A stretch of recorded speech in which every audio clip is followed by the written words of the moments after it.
Hello dear students, welcome back to my another video. So last के video में मैंने atomic size discuss करा था एंड वहाँ पे मैंने बोला था कि अगर z इफेक्टिव की वैल्यू ज़्यादा होगी देन साइज जो होगा वो कम हो जाएगा एंड z इफेक्टिव की वैल्यू जो कम निकल कर आएगी तो देन साइज जो होगा वो ज़्यादा हो जाएगा, राइट। नाउ यहाँ पे एक और हेडिंग मैंने लिखा है आपके सामने, screening effect of orbitals in a shell. So दरअसल आपको तो पता है एक शेल के अंदर there will have sub shells also. So अगर मैं n की वैल्यू सेम कर दूं एंड जो आपका जो सब शेल्स है like S P D N F, तो अगर इनका पावर में देखने जाऊं, ठीक है, देन चूंकि S जो है वो न्यूक्लियस से क्लोज होगा देन S का पावर सबसे ज़्यादा होगा compared to P followed by D N F। And इसको मैं और भी बोल सकता हूँ like that is called as penetration power, ठीक है। सो S की जो है वो पेनिट्रेटिंग पावर ज़्यादा होगी compared to P followed by D N F। D N F will have lesser penetrating power because they are not closer to the nucleus. So last class में जैसा कि मैंने अभी आपको बोला z effective was equal to z minus sigma. So there are certain rules through which you will be determining this whistle, okay, sigma, ठीक है, for a specific electron. And अगर मैं वो specific electron बोल रहा हूँ आपको कि it is like ns और या फिर np वैलेंस इलेक्ट्रॉन है, then आपको रूल जो है वो फॉलो करना है कि electrons in the same NS-NP shell जहाँ से आप वैलेंस इलेक्ट्रॉन कैलकुलेट कर रहे हो, it will contribute 0.35 units each. फिर n-1 शेल अगर हो जाए, ठीक है, देन उसके लिए आपको कंट्रीब्यूशन 0.85 यूनिट का लेना है। एंड अगर आपके पास n-2 या फिर और उससे पीछे वाले शेल्स मिलेंगे देन उनका कंट्रीब्यूशन आपको 1 यूनिट लेना है। ये आपको विशेष रूप से ध्यान रखना है when you will be having NS and NP electrons, okay. But at the same time अगर आपसे कोई बोले कि बाबू आप ND and NF valence electron का आप z इफेक्टिव निकालो, ठीक है, सो उस केस में आपको जो है रूल रखना है is like same ND and NF shell will contribute 0.35 and electrons in the remaining shell will contribute 1 unit each. आइए इसको एक एग्जांपल से समझते हैं। एग्जांपल इज लाइक आपके पास लिथियम है and then you have beryllium, उसके बाद boron, carbon, nitrogen, oxygen and fluorine. इनके लिए जो है अपन सिग्मा कैलकुलेट करेंगे एंड सिग्मा के बाद you will be calculating z effective. वो बात आपको अच्छे से पता है, जब आप n की वैल्यू इन सारों के लिए क्या है, सेम है। जब n की वैल्यू सेम है then when you are moving from left to right in the periodic table then आपको पता है z इफेक्टिव की वैल्यू जो है वो क्या होगी, बढ़ेगी। एंड आप अगर z इफेक्टिव की वैल्यू बढ़ेगी then what will happen with the size जो है वो कम हो जाएगा। आइए उस चीज़ को with the help of values भी हम लोग चेक कर लेते हैं। सो अगर मैं लिथियम की बात करूँ देन लिथियम आपको पता है lithium is nothing but it is 1s2 2s1। तो आपको z इफेक्टिव निकाला। सो यहाँ पे वैलेंस इलेक्ट्रॉन की अगर मैं बात करूँ देन वो कौन सा शेल में है, it is like second shell में। एंड इसको अगर मैं n बोल देता हूँ देन ये 1s वाला क्या हो जाएगा, इट विल बिकम n-1, है ना। एंड चूंकि यहाँ 2s में सिर्फ एक ही इलेक्ट्रॉन से हमें इसी का z इफेक्टिव कैलकुलेट करना है। सो आपको इसको इग्नोर करना है, जिसका आप निकालोगे आप उसको इग्नोर कर दो, which means you are left behind with what 1s2 only. And जैसा कि मैंने आपको रूल में बोला था कि अगर आपके पास n-1 shell है, when you are calculating it for NS-NP valence electron, contribution of 0.85 units each you have to consider. So if that is the case, then यहाँ से अगर मैं ये विसल की वैल्यू कैलकुलेट करने के लिए जाऊँ then it will be like 2 into 0.85, जिसको आप क्या लिख दोगे 1.7। ये सिग्मा है। एंड अगर मैं z इफेक्टिव लिखने जाऊँ देन z इफेक्टिव कितना निकल कर आएगा, आपको तो पता है z कितना होता है लिथियम का, 3 minus 1.7 that comes out to be 1.3। उसी तरीके से आप बेरिलियम के लिए निकाल लो। जब आप बेरिलियम के लिए निकालने जाओगे ना तो सबसे पहले आप इसका कॉन्फ़िगरेशन लिख लो दोस्त, it comes out as 1s2 2s2। And अगर वैलेंस इलेक्ट्रॉन की बात करूं मैं देन यहाँ से आप एक इलेक्ट्रॉन हटा देना। जब आप एक इलेक्ट्रॉन हटाओगे देन यहाँ पे इसके जो n में एक इलेक्ट्रॉन आपके पास ऑलरेडी पड़े हुए होंगे जो कि यहाँ पे नहीं था। एंड यहाँ पे ये क्या हो जाएगा n-1। सो n-1 में कितने इलेक्ट्रॉन्स है guys, you have 2, right. So अगर मैं सिग्मा कैलकुलेट करने के लिए जाऊँ then it will be like 2 into 0.85।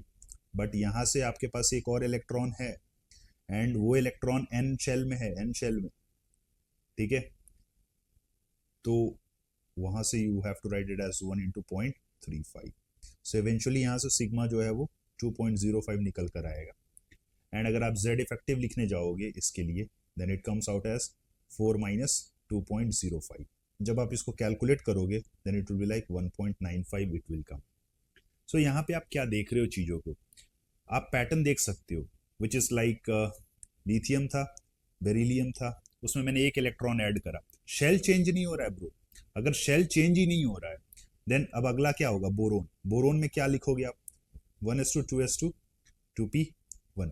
तो फिर आप 2p1 के लिए करोगे एंड 2s हो या फिर 2p हो, आपका n का वैल्यू तो 2 ही है.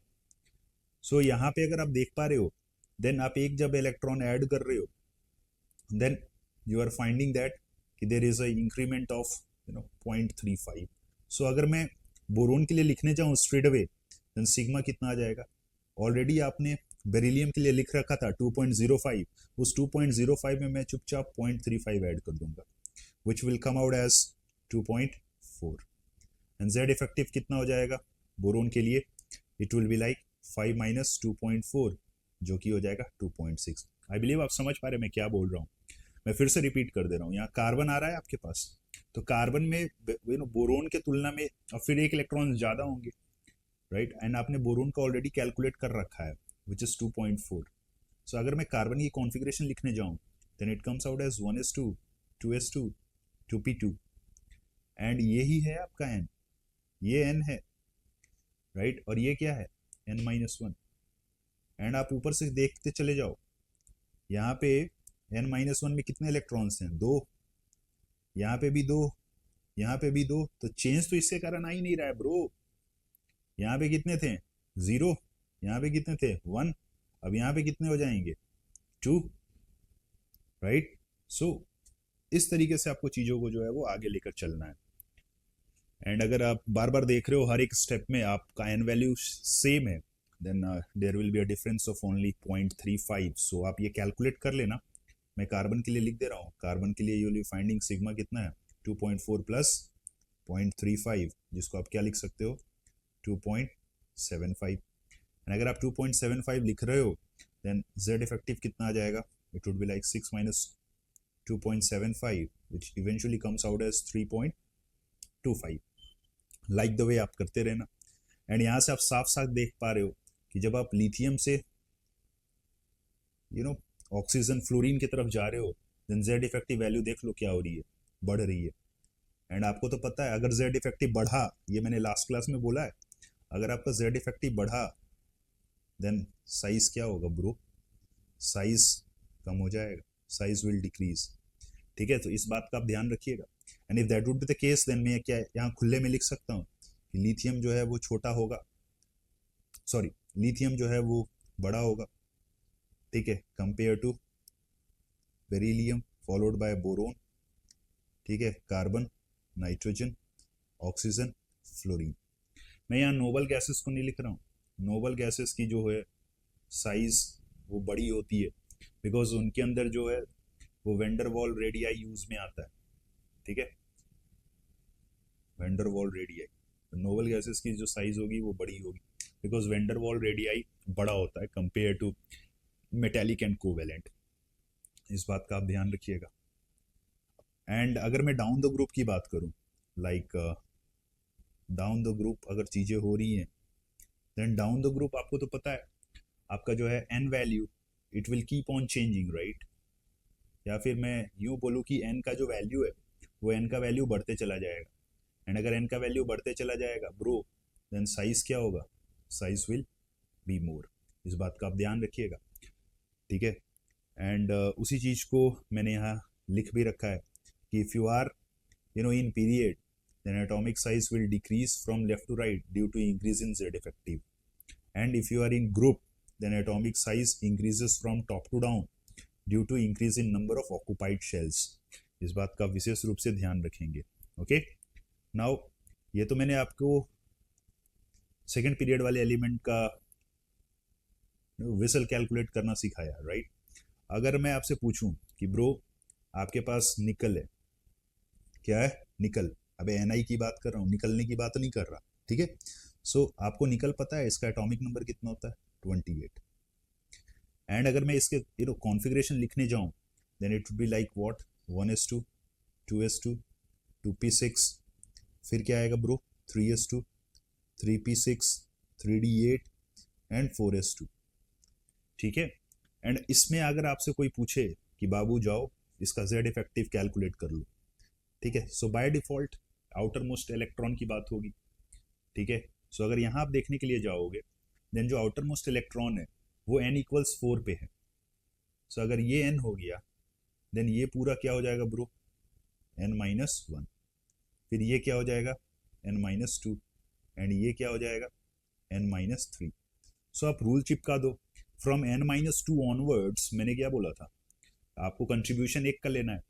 सो n-2 में कितने इलेक्ट्रॉन्स हैं, यहाँ 6 और 2 8। एंड n-3 में कितने हैं, 2 इलेक्ट्रॉन है। ठीक है। सो 10 हो गए टोटल। तो अगर मैं विसल कैलकुलेट करने के लिए जाऊँ, then you will be having 10 into 1, okay, because of n-2 onwards. Now अगर मैं n-1 की बात करने जाऊँ, देन n-1 में आपके पास कितने इलेक्ट्रॉन्स हैं, 16, राइट। सो 16 into 0.85 मैंने बोला था, करेक्ट। एंड n में कितने, यहाँ पे ये आउटर मोस्ट इलेक्ट्रॉन तो आप लोगे एक, देन आपके पास एक ही बचेगा। So it will be like 1 into 0.35। आप कर लेना इसको कैलकुलेट। यहाँ पे जो वैल्यू निकल कर आएगा जेड इफेक्टिव का, it would be like 28 minus that sigma, and final value जो आएगा वो आएगा 4.05। तो आप सब्ट्रैक्ट कर लेना 28 में से 4.05 को, that would be giving the value of sigma. ठीक है, इस बात का आप ध्यान रखिएगा, है ना। एंड इसी को आप अलग तरीके से भी आपसे पूछ सकता है, जैसा कि मैंने आपको बोला कि फॉर ND-NF बैलेंस इलेक्ट्रॉन, अगर आप इंटरेस्टेड हो कि नहीं हम जो है वो ये वाला नहीं 4s2 का नहीं निकालेंगे, हम जो है वो इंटरेस्टेड है 3d8 वाले का जेड इफेक्टिव निकालने में, निकालो ना यार, तुम किसी का निकाल लो, तुम खुद का भी जाके अपना निकाल लो जेड इफेक्टिव। एक्चुअली क्या है कि आपको पता है कि there will have nucleus, and nucleus अगर है देन बहुत सारे ऑर्बिट्स हैं एंड ऑल। तो ये तो मैं आउट लास्ट इलेक्ट्रॉन की बात कर रहा हूँ। ठीक है। आप अंदर वाले का भी तो होगा कुछ ना कुछ अट्रैक्शन, है ना। सो अगर मैं अंदर वाले की अट्रैक्शन की बात करूँ एंड ऑल, ठीक है, देन आप ले लो 3d8। अगर 3d8 लिखने के लिए जाऊँ, then you will be finding कि अगेन अब रूल कौन सा हो गया, the rule is ND-NF balance electron. So electrons in the same ND-NF shell will contribute 0.35, and उसके अलावा कितने आपको कंसिडर करने हैं, 1 यूनिट। ठीक है। सो इस बात का विशेष रूप से ध्यान रखिएगा, अगर मैं D8 के अंदर जा रहा हूँ चीज़ों को लिखने, ठीक है, देन आपको 4s वाला जो है वो इग्नोर करना है, 4s वाला इग्नोर कर दो आप। तो यहाँ पे अगर ये ND है, then you will be having 7d electrons, and it will be like 7 into 0.35। ठीक। एंड आपको सिर्फ ND और NF वाला ही लेना था, ये नहीं कि आप NP भी ले रहे हो NS भी ले रहे हो, नहीं नहीं, ये नहीं लेना है आपको। विच मीन्स यहाँ से यहाँ तक ये कितने हो गए electrons, so it is like 2 6, 2 8, 2 10, 6 16 और 2 18। So it is like 18 into 1। सो यहाँ से अगर आप जेड इफेक्टिव कैलकुलेट करने के लिए जाओगे, देन वो कितना आएगा, it would be like 28 minus again that sigma, which comes out as 7.55। So इस चीज़ का विशेष रूप से ध्यान रखिएगा कि ये जेड इफेक्टिव कौन सा है, ये Z effective is for like the 3d electrons की मैं बात कर रहा हूँ। ठीक है। So by default it would be the outer most shell वाला, बट अगर आपसे कोई बोले कि नहीं डी वाले का जेड इफेक्टिव निकालो एंड ऑल, देन वहां पे आपको पप्पू नहीं बनना है। ठीक है, राइट। नाउ एक कैटेगरी निकल कर आता है, and that is the category of having same number of electrons, which is called as isoelectronic species. ये आपको मोल कॉन्सेप्ट में भी सिखाया गया होगा। सो यहाँ पे मैं लिख सकता हूँ खुले तौर पे like it is like same number of electrons. And अगर एग्जाम्पल्स की बात करूँ मैं, देन आप ले लो Na plus. I believe electron proton का आपको आइडिया होगा, इतने भी गधे नहीं हो आप। सो ये आप लिख लो, ये एग्जाम्पल्स हैं। एंड अगर मैं इलेक्ट्रॉन लिखने की बात करने जाऊँ, देन आपको तो पता है Na प्लस में कितने इलेक्ट्रॉन्स होंगे guys, 10, Mg plus 2 10, aluminium plus 3 10, silicon plus 4 10। And अगर मैं प्रोटॉन की बात करने जाऊँ, देन प्रोटॉन सोडियम में कितना होगा, 11, मैग्नीशियम 12, एल्यूमिनियम 13 एंड सिलिकॉन 14। आप साफ साफ देख पा रहे हो, अगर मैं यहाँ आपसे साइज के बारे में बातें करने जाऊँ एंड आपसे मैं बोलूँ कि बता साइज किसका सबसे ज़्यादा होगा, तो आप साफ साफ बोलोगे कि साइज जो है वो सबसे ज़्यादा Na का होगा, फिर Mg प्लस 2, फिर एल्यूमिनियम प्लस 3 एंड देन फिर सिलिकॉन प्लस 4। बिकॉज आप साफ साफ देख पा रहे हो कि प्रोटॉन सबसे ज़्यादा कहाँ है, प्रोटॉन सबसे ज़्यादा सिलिकॉन में। तो अगर वहाँ है देन यहाँ पे जेड इफेक्टिव बहुत ज़्यादा होगा ब्रो। न्यूक्लियस के अंदर अगर आप देख पा रहे हैं प्रोटॉन की संख्या सबसे ज़्यादा कहाँ है, सिलिकॉन के ऊपर, देन वहाँ जेड इफेक्टिव सबसे ज़्यादा होगा, फिर एल्यूमिनियम के ऊपर, फिर उससे कम होगा, फिर मैग्नीशियम और कम, एंड सोडियम तो ऐसा चिल मारेगा आपके जैसा। So if that is a case, then अगर मैं साइज़ की बात करूँ, then this will be the size. यहाँ पे आप एक सिग्मा थंब रूल लगा सकते हो, एंड वो क्या है कि जितना बड़ा होगा चार्ज उतना कम होगा साइज, ठीक है। बाद बाकी सब चिंदी लेवल की बातें हैं। अगर मैं आपके सामने एनाइंस लिख दूं लाइक ऑक्सीजन O-2, देन इस केस में अब मैं समझ रहा हूँ कि आप समझदार हैं, राइट।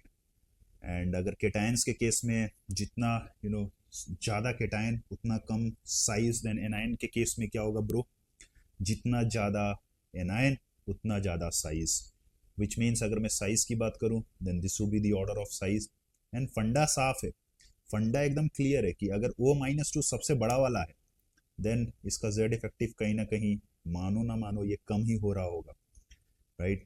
एंड यहाँ पे मैं साफ साफ बोल सकता हूँ कि जो द नंबर ऑफ इलेक्ट्रॉन्स है ये greater than as compare to number of protons. And आप खुद सोचो O-2 के अंदर क्या हो रहा होगा, जो इंटरनल इलेक्ट्रोस्टैटिक रिपल्शन है वो बढ़ रहा होगा, ठीक है। आप नॉर्मल ऑक्सीजन ले लो एंड आप एक ऑक्सीजन के अंदर -1 चार्ज दे दो, तो यहाँ पे आप क्या कर रहे हो, इलेक्ट्रॉन्स बढ़ा रहे हो। तो जैसा कि मैंने बोला था कि आपके पास ये न्यूक्लियस है, ये शेल्स हैं, देन ये जो इनर इलेक्ट्रॉन्स एक दूसरे को रिपेल करते हैं, एंड न्यूक्लियस जो है वो आउटर इलेक्ट्रॉन्स को ऐसा अट्रैक्ट करता है। तो अगर आप इलेक्ट्रॉन्स और बढ़ाओगे देन ये जो है वो इंटर इलेक्ट्रॉनिक रिपल्शन वो तो बढ़ जाएगा, एंड अगर इंटर इलेक्ट्रॉनिक रिपल्शन बढ़ जाएगा देन साइज क्या होगा ब्रो, साइज बढ़ जाएगा, ठीक है। सो आई बिलीव ये पॉइंट्स क्लियर है आपको, ये ध्यान रखिएगा, ठीक है। उसके बाद है लाइक कि जैसे मैंने आपको बोला कि आप अगर डाउन द ग्रुप जाते हो देन डाउन द ग्रुप चीज़ें जो है वो थोड़ी हटके होती हैं, एन वैल्यू बढ़ता है, साइज बढ़ता है। बट यहाँ पे आप ये प्रोसेस समझ लो, ये फिनोमिनन है that is called D block contraction. पहले आप आराम से तसल्ली से रीड मारो इसको क्या है। In p block elements, on moving from third period to fourth period, there occur 10 t block elements in which the last electron enters into n-1 d subshell, ठीक है। स्क्रीनिंग पावर जो है वो डी इलेक्ट्रॉन का बहुत घटिया है, अभी शुरू में ही डिस्कस किया था मैंने, जिसके कारण क्या है attraction force of nucleus on the outer electron बढ़ जाता है, बिकॉज ऑफ विच साइज जो है वो घट जाता है। इसका क्लासिक एग्जाम्पल है बोरोन फैमिली। आपको पता है बैगन, आलू, गाजर, इन थैला, अगर मैं आपसे पूछूं कि ब्रो साइज का ऑर्डर बताओ तो आप बोलोगे क्या, गुरुजी इसमें टेंशन लेने वाली कोई बात नहीं है, जो एल्यूमिनियम है वो बड़ा होगा बोरोन से, गैलियम जो है वो एल्यूमिनियम से बड़ा होगा, इंडियम जो है वो गैलियम से बड़ा होगा, एंड थैलियम सबसे बड़ा वाला होगा। बट आप यहाँ पे पूरे पूरे सही नहीं हो, ये एग्जैक्ट ऑर्डर नहीं होता है साइज का। साइज का जो ऑर्डर होता है बोरोन तो बड़ा नहीं होता है, ठीक है, बट एल्यूमिनियम एंड गैलियम की साइज जो होती है वो अप्रॉक्सीमेटली सेम होती है ब्रो, ठीक है। एंड इंडियम एंड थैलियम की भी साइज आप बोल सकते हो कि अप्रॉक्सीमेटली सेम ही होती है। एंड रीज़न जो है वो साफ साफ मैं बोल सकता हूँ कि अगर आप देखोगे एल्यूमिनियम से गैलियम जब आप जाओगे, अगर मैं एल्यूमिनियम का एटॉमिक नंबर लिखने जाऊं देन ये 13 है एंड गैलियम इज 31। सो यहाँ पे आप देखोगे पीरियोडिक टेबल के अंदर, आप देखना पिछले वीडियो में 13 से 31 के अंदर यू विल बी फाइंडिंग कि there will have 10 D block elements which will come. ठीक है, अब 10 डी ब्लॉक एलिमेंट्स आ रहा है, देन उसके कारण क्या हो रहा है कि प्रोटॉन का जो अमाउंट है वो प्रोटॉन का अमाउंट बढ़ जा रहा है। एंड चूंकि इलेक्ट्रॉन आ रहे हैं बेसिकली डी सबशेल में आ रहे हैं, ठीक है, एंड अगर डी सबशेल में आ रहे हैं देन डी की स्क्रीनिंग पावर तो बहुत घटिया है, एंड अगर डी की स्क्रीनिंग पावर घटिया है एंड आप प्रोटॉन का अमाउंट बढ़ाते चले जा रहे हो, which means what will happen, Z effective जो है वो क्या हो जाएगा, बढ़ जाएगा। एंड अगर जेड इफेक्टिव बढ़ जाएगा देन साइज कम हो जाएगा ब्रो, इस बात का आप ध्यान रखिएगा, this is very very important. And आपके लिए मैं डेटा भी लिख दे रहा हूँ, ठीक है, and that data is like, अगर मैं साइज की बात करूँ then this boron is 85, aluminium is 143, gallium is 135, this indium is 167, ठीक है, एंड थैलियम इज 170। ये सारे पीएम में पिकोमीटर, ठीक है, इसका विशेष रूप से ध्यान रखिएगा। एंड यहाँ पे मैंने लिखा भी है, ये इफेक्ट जो है वो हाईली प्रोनाउंस्ड होता है ग्रुप 13 एंड 14 में, बिकॉज फर्स्ट टाइम ये आता है ग्रुप 13 में, ठीक है। 15 वाले में उनको पता चल जाता है कि अच्छा डी ब्लॉक वाले आए, टेंशन लेने वाली बात नहीं है, ठीक है। सो इस बात का आप ध्यान रखिएगा, ये ऑर्डर जो है वो बहुत इंपॉर्टेंट है, इसको भूलना मत, ठीक है। आपको मैं कार्बन फैमिली वाला भी दे दे रहा हूँ, you have like carbon, silicon, germanium, tin and lead, PB होगा यार, टीबी लिख दिया मैंने, ठीक है। एंड इट इज लाइक 77, 118, 122, 140, 146, ठीक है। एज सच वैल्यूज याद रखने की कोई ज़रूरत नहीं है, बट मैं आपको आइडिया दे रहा था, विशेष रूप से इस पर कृपा बनाए रखिएगा। भूल गए तो ब्रो कुछ नंबर भी भूल जाना एग्जाम में, ठीक है। आफ्टर डी ब्लॉक कॉन्ट्रैक्शन एक और आपको फिनोमिनन देखने को मिलेगा जिसको हम लोग लेंथेनॉइड कॉन्ट्रैक्शन बोलते हैं। एंड दरअसल ये लेंथेनॉइड कॉन्ट्रैक्शन जो है वो फिफ्थ पीरियड से जब आप सिक्स पीरियड जाओगे ना, then you will be finding कि देयर आर 14 लेंथेनॉइड एलिमेंट्स। ये मैंने लास्ट क्लास में भी डिस्कस किया था। जब 14 लेंथेनॉइड एलिमेंट्स आएंगे विच मीन्स लास्ट इलेक्ट्रॉन कहाँ जाएगा ब्रो, n-2 f सबशेल में। And screening power of f वो तो बहुत घटिया है, d से भी गंदा वाला है, which means attraction force on the of the nucleus on the outer electron will increase, as a result of which size will decrease. मतलब यहाँ भी फंडा सेम ही है, अब f में घुस रहा है इलेक्ट्रॉन्स, अगेन प्रोटॉन का अमाउंट क्या हो रहा है, बढ़ रहा है। एंड अगर प्रोटॉन का अमाउंट बढ़ रहा है देन फिर जेड इफेक्टिव क्या होगा ब्रो, बढ़ेगा। जेड इफेक्टिव बढ़ेगा तो साइज क्या होगा, कम होगा। एफ की स्क्रीनिंग पावर भी बहुत घटिया है, ठीक है। सो जब आप fourth period, basically fourth period is nothing but 3D series only, ये तो मैंने लास्ट क्लास में भी बोला था, ये n का वैल्यू 4 था and this is like 3D, ये n का वैल्यू 5 है and this is like 4D, and ये n का वैल्यू 6 है and this is like 5D।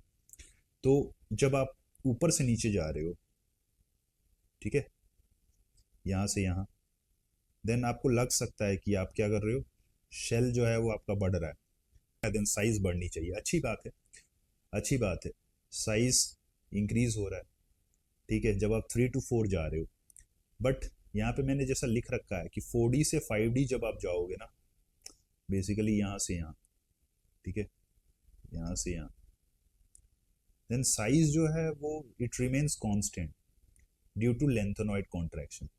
दरअसल if I talk about this group number, then ये थर्ड है, ये फोर्थ है, fifth, sixth, seventh and so on कर लो यार, 8, 9, 10, 11, 12। ये जो मैं बात बोल रहा हूँ ना, ये ग्रुप 3 के लिए एप्लीकेबल नहीं है, ठीक है। ग्रुप 3 के लिए आप फंडा क्लियर रखना, क्या है वो आपका फंडा, कि लेंथनम जो है वो बड़ा होगा इट्रियम से एंड इट्रियम जो है वो बड़ा होगा स्कैंडियम से, क्योंकि यहाँ कोई रायता नहीं फैल रहा है। रायता कब फैलेगा, जब आप इधर जाओगे, राइट। बेसिकली यहाँ से। तो आपको लग सकता है कि जर्कोनियम एंड हाफनियम में हाफनियम का जो साइज होगा वो ज़्यादा होगा कंपेयर टू जर्कोनियम, आपको लग सकता है, बट ऐसा नहीं है bro. Hafnium and zirconium will have similar sizes because after lanthanum you will be finding ki there will have 14 f block elements which will come. So because of that, चूंकि मैंने अभी ऊपर बोला कि प्रोटॉन का अमाउंट बढ़ जाएगा, z effective बढ़ जाएगा, साइज जो है वो कम हो जाएगा, ठीक है। So because of lanthanide contraction hafnium and zirconium will have the same size, niobium tantalum same size, ठीक है। इस बात का विशेष रूप से कृपा बनाए रखेंगे, ठीक है, समझ आ रहा है आपको। सो वही बात मैंने यहाँ लिखा है, because of lanthanide contraction which is pretty much self understood कि I am talking about from group 4 onwards, है ना, वहाँ पे साइज जो है वो remains constant due to lanthanide contraction. Now विशेष रूप से with respect to 3D series में आपसे सवाल पूछ सकता है जिसका आपको ध्यान रखना है। ये आपको 3D सीरीज है, स्कैंडियम टाइटेनियम वाला, ऑलरेडी मैंने यहाँ लिख रखा है, ठीक है। एंड यहाँ पे अगर आप देख पा रहे हैं देन मैं पहले वैल्यूज लिख दे रहा हूँ, ठीक है।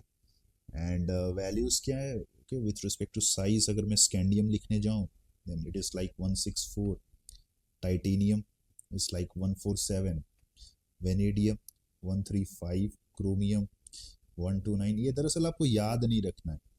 Manganese is like 137, Fe is like 126, then 125, nickel is like again 125, copper 128, zinc is 137. Again these all sizes are in there in picometer. यहाँ पे आप साफ साफ देख पा रहे हो कि अगर मैं जनरल ट्रेंड की बात करूं तो आप स्कैंडियम से मैंगनीज जा रहे हो, देन साइज जो है वो क्या हो रहा है, डिक्रीज हो रहा है। एंड साइज अगर डिक्रीज हो रहा है ब्रो, देन मानो या ना मानो जेड इफेक्टिव जो है वो ज्यादा होगा कंपेयर टू स्क्रीनिंग, ठीक है। बिकॉज स्कैंडियम से आप मैंगनीज तक जा रहे हो, देन इलेक्ट्रॉन्स एक एक बढ़ रहे हैं, एंड यहाँ पे स्क्रीनिंग जो है वो डी की अच्छी नहीं है, और इलेक्ट्रॉन का अमाउंट भी जो है वो अभी उतना सफिशिएंट इनफ नहीं है जिससे कि शील्डिंग जो है वो इफेक्टिव हो। आप यहाँ पे देख पा रहे हो Fe कोबाल्ट निकल के लिए क्या हो रहा है, साइज जो है वो ऑलमोस्ट कांस्टेंट है, मतलब यहाँ पे जेड इफेक्टिव और जो स्क्रीनिंग वाली चीजें हैं वो एक दूसरे को काउंटर बैलेंस कर रही होंगी, ऐसा हम समझ सकते हैं। सिमिलरली कॉपर और जिंक यहाँ पे अगर आप देख पा रहे हो, देन साइज क्या हो रही है, साइज बढ़ रही है। मतलब अगर साइज बढ़ रही है, मानो या ना मानो जेड इफेक्टिव की औकात कम होगी कंपेयर टू स्क्रीनिंग, स्क्रीनिंग का पावर जो है वो बढ़ जाएगा, एंड बढ़ना भी चाहिए ब्रो। कॉपर एंड जिंक के अंदर अगर आप जाओगे then comparatively with respect to scandium titanium vanadium, यहाँ पे डी के अंदर इलेक्ट्रॉन्स ज्यादा होंगे। डी की शील्डिंग खराब है माना, बट यहाँ पे इलेक्ट्रॉन्स चूंकि ज्यादा है, it is like what D10। तो इलेक्ट्रॉन्स ज्यादा होने के कारण अब क्या हो रहा है compare to scandium and titanium, screening की जो है वो इफेक्टिवनेस बढ़ जा रही है, एंड अगर स्क्रीनिंग की इफेक्टिवनेस बढ़ जा रही है तो वो क्या हो जाएगा, बढ़ जाएगा, ठीक है। Now next one is ionization energy. आइए डेफिनेशन देख लेते हैं क्या है। It is the minimum amount of energy which is required to remove a electron from the valence shell of 1 mole of an isolated gaseous atom of an element. तो bro it is nothing but आपके पास ए है, ए gas है, ठीक है, आपको energy supply करनी है सो दैट कि यहाँ से इलेक्ट्रॉन्स निकल जाए बेसिकली आउटर मोस्ट शेल से, एंड अगर इलेक्ट्रॉन निकलेगा then you will be having what, A plus gas and 1 electron. तो अगर ये प्रोसेस हो रहा है देन यहाँ पे जो इंथैल्पी एसोसिएटेड होगा उसी को हम लोग क्या बोलेंगे, आयनाइजेशन एनर्जी, दैट्स ऑल, है ना। आपको अपने तरफ से कितना एनर्जी सप्लाई करनी पड़ रही है सो दैट कि आप आउटर मोस्ट शेल से एक इलेक्ट्रॉन निकाल रहे हो, बात खत्म, ठीक है। इस बात का आप ध्यान रखिएगा। एंड ये दरअसल एक रिएक्शन है, एंड अगर ये एक रिएक्शन है देन आपको याद रखना है, थर्मोडायनेमिक्स में आपको सिखाया जाएगा कि कोई भी रिएक्शन से एसोसिएटेड इंथैल्पी होता है, ठीक है। अगर कोई रिएक्शन है तो उससे एसोसिएटेड एक टर्म आएगा विच इज इंथैल्पी, एंड यहाँ पे वही इंथैल्पी क्या है, आयनाइजेशन एनर्जी। आपको इस बात का विशेष रूप से ध्यान रखना है कि जो भी आप एटम ले रहे हो वो गैसियस होना चाहिए। अगर मैं ए सॉलिड कर दूं एंड यहाँ पे एनर्जी दे दूं, एंड अगर मैं इसको ऐसे लिख देता हूँ ए प्लस, ठीक है, 1 इलेक्ट्रॉन, देन यहाँ पे इंथैल्पी एसोसिएटेड तो होगा क्योंकि ये एक रिएक्शन है, बट उसको आयनाइजेशन एनर्जी नहीं बोलेंगे, कुछ और बोलेंगे। ठीक है, तो आपको ये इंश्योर करना है कि if you want to call it as ionization energy then it has to be a gaseous atom. ठीक है, विशेष रूप से कृपया बनाए रखिएगा। एंड इसकी जो यूनिट्स होती हैं आयनाइजेशन एनर्जी की, वो क्या हो सकता है, किलो जूल पर मोल। ठीक है, it can be like kilo calorie पर मोल, देख लेना क्या है। ठीक है, अब नाउ अब इलेक्ट्रॉन निकालने की बात आ रही है। तो ए गैस से ए प्लस गैस एंड 1 इलेक्ट्रॉन निकल रहा है। एंड आपको तो मैंने बताया भी था कि यहाँ पे removal of electron is called as oxidation. ठीक है ना। सो आयनाइजेशन एनर्जी के बिहाफ पे हम लोग चीज़ों को बोल भी सकते हैं, कौन अच्छा ऑक्सीडाइजिंग एजेंट है, कौन अच्छा रिड्यूसिंग एजेंट है एंड ऑल। नाउ यहाँ पे जो एनर्जी एसोसिएटेड होगी उसको हम बोलेंगे ionization energy. And let's suppose हम इसको बोले आयनाइजेशन एनर्जी 1। ठीक है, हमने इसमें एनर्जी खिलाया तो फिर इलेक्ट्रॉन निकला। अब मैं मान के चल रहा हूँ कि यहाँ से मैं एक और और एनर्जी सप्लाई करूँ सो दैट एक और इलेक्ट्रॉन निकल जाए। So it is like A plus gas, and मैं फिर से एक एनर्जी दे रहा हूँ। ठीक है, and then it will be like A plus 2 and यहाँ पे gas and there will have 1 electron. इसको मैं बोल दे रहा हूँ I2। सो दरअसल ये जो I1 है एंड I2 है, अब आप समझ सकते हो पैटर्न, राइट। आप क्या लिख सकते हो आगे, I3 भी जा सकते हो, I4 भी जा सकते हो एंड सो ऑन। ठीक है, इसको हम लोग बोलते हैं like it is called as successive ionization energy.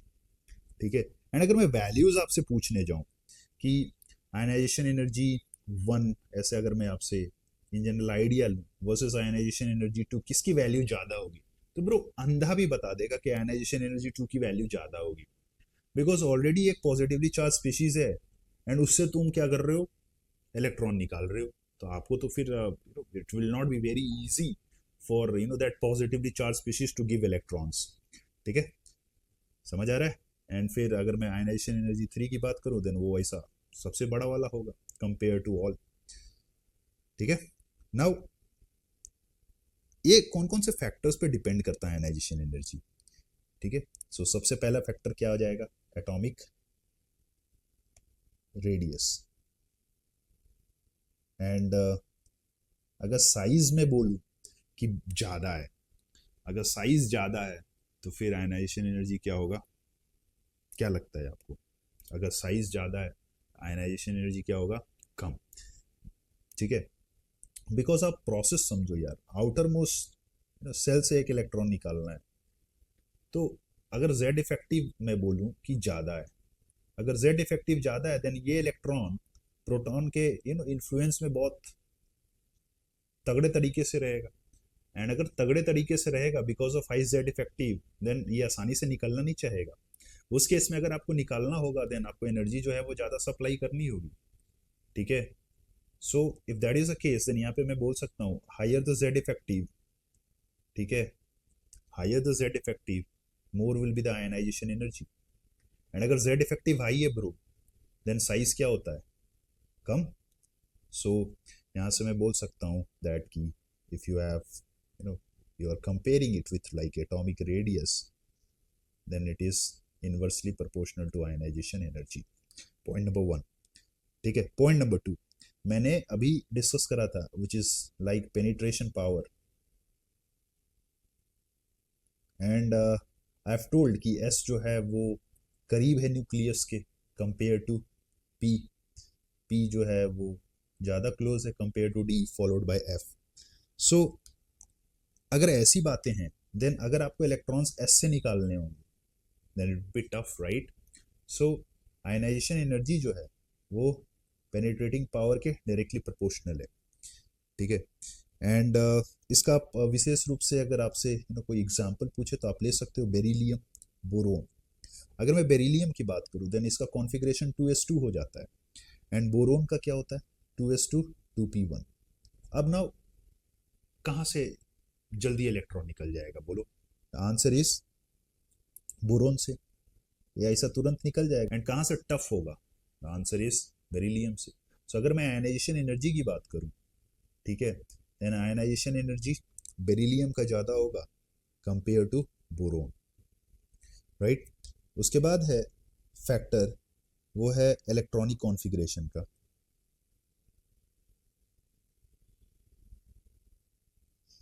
And electronic configuration में मैं एक एग्जांपल ले रहा हूँ, like nitrogen and oxygen.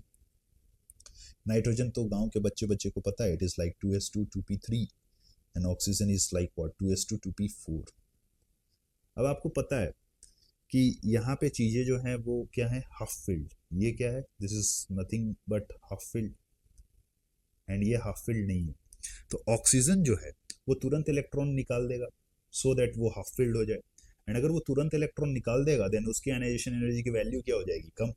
So nitrogen is more than oxygen in terms of ionization energy, ठीक है, इस बात का आप ध्यान रखिएगा। एंड कौन सी ionization energy bro? By default, हाँ, फर्स्ट आयनाइजेशन एनर्जी। पता चला कुछ भी तुम निकाल रहे हो, ठीक है। अगर मैं सेकेंड आयनाइजेशन एनर्जी की बात करता, लेट्स सपोज नाइट्रोजन ही है, ठीक है, एंड ऑक्सीजन है, अगर मैं सेकेंड आयनाइजेशन एनर्जी की बात करता, तो सेकेंड का मतलब क्या है ब्रो, कि आपने ऑलरेडी एक इलेक्ट्रॉन निकाल रखा है, विच मीन्स नाइट्रोजन क्या हो जाएगा 2s2 2p2 एंड ऑक्सीजन क्या हो जाएगा 2s2 2p3। तो उस केस में ऑक्सीजन जो है वो ज़्यादा आयनाइजेशन एनर्जी होगा। अगेन कौन सा आयनाइजेशन? सेकेंड वाला। एंड जानते हो ये सवाल पूछ चुका है जेई, जेई एडवांस ये सवाल पूछ चुका है, सो आपको ध्यान रखना है इस बात का। एनीवेज चलिए हम फिक्स करते हैं अपने आप को कहाँ पे, सिर्फ और सिर्फ फर्स्ट आयनाइजेशन एनर्जी पे। सो अगर मैं पीरियड की बात करूँ, ठीक है, second period, left to right, आइए चर्चा को आगे बढ़ाते हैं। लेफ्ट टू राइट अगर मैं बात करूँ, यू विल बी फाइंडिंग कि फ्लोरीन होगा, नाइट्रोजन होगा, ऑक्सीजन होगा, then carbon, then boron, and then beryllium, and then lithium. And चलो एक काम करो, मैंने इसको ऐसा उलट कर लिख दिया है, आप इसको बी कर लो एंड इसको बी कर लो, एंड यहाँ पे नोबल गैसेस है।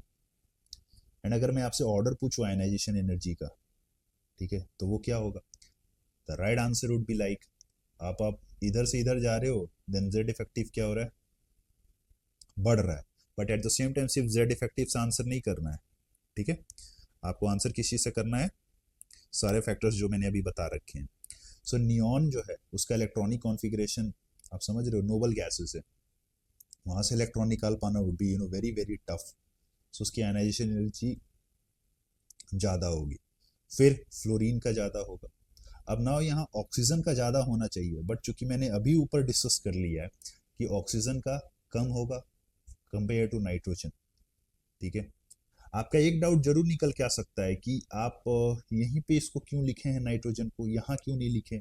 तो ब्रो जब कभी भी आप पीरियड में जा रहे हो ना, लेफ्ट टू राइट, देन आपको नियरेस्ट नेबर से ही कंपैरिजन करना है, ठीक है। तो ऑक्सीजन का नियरेस्ट नेबर नाइट्रोजन था, अगर आप फ्लोरीन से कर रहे हो ना तो वो नियरेस्ट नहीं है, वो नेक्स्ट टू नियरेस्ट है, ठीक है। तो इस बात का आप ध्यान रखिएगा, ये वाला ट्रांजिशन आप मत कंसिडर कीजिएगा, सिर्फ ये इतना ही आपको देखना है। फिर कार्बन तो ऐसा चाहेगा, and as I have told like beryllium versus boron, beryllium will have more, and again जैसा कि मैंने अभी तुरंत बोला, nearest, and then you will be finding lithium, ठीक है। सो इस बात का आप ध्यान रखिएगा, ये लेफ्ट टू राइट है। एंड हम लोग कौन से पीरियड में? We are there in second period. Similarly आप कर लोगे थर्ड पीरियड का, right. Now again like next is group 13 and that is a family of what? Again boron family, boron, aluminium, gallium, indium, thallium। यहाँ आपको विशेष रूप से ध्यान रखना है, एग्जाम में आपसे पूछेगा, समझ आ रहा है आपको? आयनाइजेशन एनर्जी जो है वो सबसे ज़्यादा आपका बोरोन का होगा, देन फिर थैलियम का होगा, देन गैलियम का होगा, एल्यूमिनियम, एंड देन इंडियम। इसको आप ऐसे याद कर सकते हो, if this is 1 2 3 4 5 then the order is 1 5 3 2 4. This is the right order of ionization energy, and the reason is what? Again, D block contraction and F block contraction. ठीक है, विशेष रूप से इस पर कृपा बनाए रखिएगा। भूल गए तो again as I have told कुछ नंबर भी भूल जाना। सिमिलरली ग्रुप 14 के अंदर जो करेक्ट ऑर्डर होगा आयनाइजेशन एनर्जी का वो होगा, you will have carbon more than silicon, silicon more than germanium, and then lead जो है वो पहले आ जाएगा, टिन जो है वो बाद में चला जाएगा। एंड अगेन रीजन इज वही एफ ब्लॉक, ठीक है, कॉन्ट्रैक्शन। उसके बाद से यू विल बी फाइंडिंग की 3D सीरीज है आपके पास, है ना, 4D सीरीज है एंड 5D सीरीज है। याद है आपको? यहां से भी आपसे सवाल पूछेगा, ठीक है। तो खासकर वो कौन सा सबसे लास्ट वाला सीरीज, बेसिकली ग्रुप नंबर 12, जहां पे आपके पास क्या था, जिंक, कैडमियम, मरकरी। सो अगर मैं जिंक की बात करूं देन ये 3D सीरीज है, कैडमियम 4D सीरीज वाला है, एंड मरकरी जो है वो क्या है, 5D सीरीज वाला है। सो जिंक, कैडमियम, मरकरी के अंदर आपको तो पता है when you are moving from top to down like 3D series, 4D series and 5D series, then size जो है वो क्या हो रहा है, बढ़ रहा है। बट यहाँ 4D एंड 5D की साइजेस ऑलमोस्ट क्या होती थी, same, because of lanthanoid contraction. So अगर ऐसी बातें हैं देन फिर जेड इफेक्टिव जो है वो क्या हो जाएगा, बढ़ जाएगा बिटवीन 4D एंड 5D, ठीक है। 5D की अगर मैं बात करूँ पर्टिकुलरली तो जेड इफेक्टिव बढ़ जाएगा, इनके साइजेस जो थे वो क्या थे, अप्रोक्सीमेटली सेम। एंड अगर मैं बात करूँ 3D series and 4D series में, देन 3D की जो है वो साइज कम है। सो अगर साइज कम है देन इसकी जेड इफेक्टिव जो है वो क्या है, ज़्यादा। सो आइए मुद्दे पे आते हैं स्ट्रेट अवे कि अगर आपको कंपैरिजन करना होगा 5D, 4D and 3D series में, देन 5D वाला का आयनाइजेशन एनर्जी ज़्यादा होगा then 3D and then 4D, ठीक है। इस बात का आप ध्यान रखिएगा। And if that is the case then यहाँ पे सबसे जो है वो ज़्यादा आयनाइजेशन एनर्जी मरकरी का होगा, फिर जिंक का होगा, एंड देन फिर कैडमियम का होगा, ठीक है।